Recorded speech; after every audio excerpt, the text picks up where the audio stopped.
വാഴ 2 വൻ പ്രേക്ഷക പ്രശംസ നേടി തിയേറ്ററിൽ പ്രദർശനം തുടരുകയാണ്. സോഷ്യൽ മീഡിയ താരങ്ങളായ വാഴ 2വിൽ പ്രധാന അഭിനേതാക്കൾ എല്ലാവരും മികച്ച രീതിയിൽ കഥാപാത്രങ്ങൾ ചെയ്യുകയും ചെയ്തു. ഹാഷിർ, അമീൻ, അലൻ ബിൻ സിറാജ് എന്നിവരെല്ലാം കയ്യടി നേടി. ഇൻസ്റ്റാഗ്രാം റീലിലൂടെ വൻ ജനപ്രീതി നേടിയവരാണ് മൂന്ന് പേരും. തികച്ചും അർഹമായ അവസരമാണ് ഇവർക്ക് ലഭിച്ചതെന്ന് പ്രേക്ഷകർ പറയുന്നു. ഹാഷിറിനും ടീമിനും പ്രശംസ ലഭിക്കവേ സോഷ്യൽ മീഡിയ ഓർക്കുന്നത് കരിക്ക് ടീമിനെ കുറിച്ചാണ്. കരിക്കിലെ അഭിനേതാക്കൾ സിനിമകൾ ചെയ്തിരുന്നെങ്കിൽ ഇന്ന് ഇതിലും പ്രശസ്തരായേനെ എന്നാണ് അഭിപ്രായങ്ങൾ. ഹാഷിറൊക്കെ അടിച്ചു കയറുന്ന റേഞ്ച് കാണുമ്പോൾ വേസ്റ്റാക്കി കളഞ്ഞ ഇവരുടെ പീക്ക് ടൈം ഓർമ്മ വരുന്നു.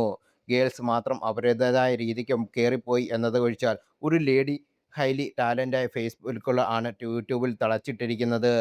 ഇവർ ഈ യൂട്യൂബ് പ്ലേ ബട്ടണും പിടിച്ചിരിക്കുന്നതേ ഉള്ളൂ. എപ്പോൾ വേണം ഇവർക്ക് മൂവിൽ കയറാം, അതിനുള്ള ക്രേസ് അവർക്കുണ്ട്. പക്ഷെ ചെയ്യൂല എന്നാണ് സോഷ്യൽ മീഡിയയിൽ വന്ന പോസ്റ്റുകൾ. ഒരു കാലത്ത് കരിക്കുണ്ടാക്കിയ തരംഗം ചെറുതല്ല.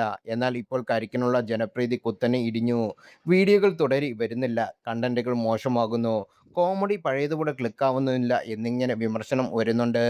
കരിക്കിൻ്റെ കരാർ പ്രകാരം അഭിനേതാക്കൾക്ക് മറ്റു പ്രോജക്റ്റുകൾ ചെയ്യാൻ പറ്റുന്നില്ലെന്നും കരിക്കിലെ അഭിനേതാക്കളുടെ കരിയർ പ്രൈം ടൈം പാഴാക്കിയെന്നും ഏറെ നാളായി സോഷ്യൽ മീഡിയയിൽ വാദമുണ്ട്. 2018 കരിക്ക് യൂട്യൂബ് ചാനൽ തുടങ്ങുന്നത്. 2019 ഇവരുടെ സിനിമയും പ്രഖ്യാപിച്ചതാണ്. എന്നാൽ പ്രോജക്റ്റ് മുന്നോട്ട് പോയില്ല. കഴിഞ്ഞ വർഷം ഈ സിനിമയുടെ പ്രഖ്യാപനം വീണ്ടും നടന്നു. മികച്ച അഭിനേതാക്കൾ കരിക്കിലുണ്ടായിരുന്നു. ഇവർക്ക് ഇന്ന് ഹാഷിനും ടീമിനും ലഭിക്കുന്നതിനേക്കാൾ ജനപ്രീതി ലഭിച്ചേനെ. എന്നാൽ ഈ ഹൈപ്പ് നിലനിൽക്കെ ഇവരാരും സിനിമാ രംഗത്തേക്ക് വന്നതില്ല. ഇത് ഇവരുടെ കരിയറിൽ വീഴ്ചയായി ജനം കാണുന്നു. സോഷ്യൽ മീഡിയ താരങ്ങൾ ഓരോരുത്തരായി ഇന്ന് സിനിമാ രംഗത്തേക്ക് കടന്നു വരികയാണ്. സോഷ്യൽ മീഡിയ റീച്ച് നോക്കിയാണ് ഇന്ന് പല സിനിമകളിലും അഭിനേതാക്കളെ തിരഞ്ഞെടുക്കുന്നത്.